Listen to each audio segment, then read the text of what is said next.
going on, guys? Jurassic here. Today we're playing Ark Survival Evolved Lost Island.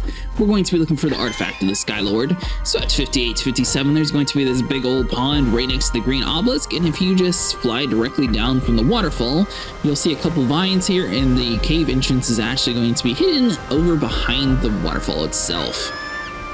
So we're going to get inside. Now, if you have ascendant crops, they're definitely recommended. That way they can help you kill some of the more little creatures around the world. However, ascendant weapons or even smaller tames like raptors and things like that would also be utilized inside this cave. This one is not too bad until you start getting towards the very end though. The front entrance here is going to be relatively simple. All we have to do is run down this little slope. There's going to be a couple megalania that spawn in on our right. For some reason, it seems like they're always just sort of staring off in the distance, but you'll get to this 6 orange crystal and you want to take a left. If you take a right, that's another entrance into the cave, but it doesn't actually have any loot crates, so don't worry about that. And when you're taking a left, you'll see like this little opening on the right side here. As long as you follow the blue and green mushrooms in this cave, you should be good to go. Alright, so now that we're running across, some dangers inside this caves include scorpions, spiders, Maganera, and Arthroplura. Everything else is relatively calm. There's not actually too many bats inside this cave, surprisingly. So there's going to be a right and a left here. Both directions actually takes you to the exact same place. However, we're going to show the right path, my buddy's going to show the left path, and we're just going to meet up at the end. So once again, there's going to be a whole bunch of those little flies and everything like that inside this cave. So if you have a pike or a sword, that's going to be a little bit easier to take care of them. So I mean, they are going to have a little bit more health than typical, but it's not too much since they're the smaller insects. Once you are good, just keep following the blue and green mushrooms and you'll see like this little opening here. There's going to be a couple flies. Thankfully, the Xenomacrops' scream actually kills majority of the flies for you. Or if you don't have a Xenomacrops and you want to bring a Dimorphodon in here, they would work out just as good to attack things like that.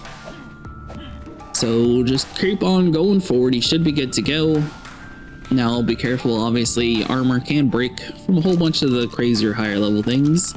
So make sure you have a couple sets on you. You'll run into like these little vines here in the front.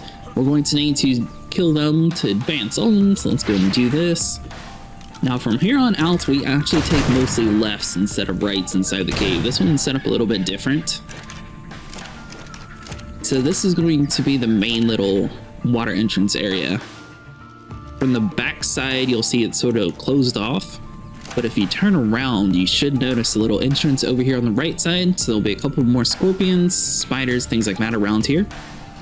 Want to make sure we get everything killed. It's kind of weird. Not everything is high level inside this cave. Sometimes it's regular levels and sometimes it's a lot higher. Once everything is killed, just advance on into the next little room here. So you want to be going back down the hill. There'll be the blue and green mushrooms to sort of light the way. And it'll lead you into this like little crazy spider area where you'll actually see like people hanging upside down from the cobwebs and stuff if you actually look at them. But there's going to be quite a bit in here, so we're going to get everything cleared out, turn around, that way we can actually look and point out to where we're supposed to be heading. And it shouldn't be too bad. Alright, so now that you got everything cleared out, from like the main base area, you'll see a little bit more of like the blue and green mushrooms. So you want to keep following that and you'll see like a fossilized gigantic spider leg, I guess is what you would consider that. So if you just follow this little path here over to the left, you'll see Artifact of the Skylord. This tutorial helped. Make sure you guys leave a like and subscribe, and I'll see you guys in the next one.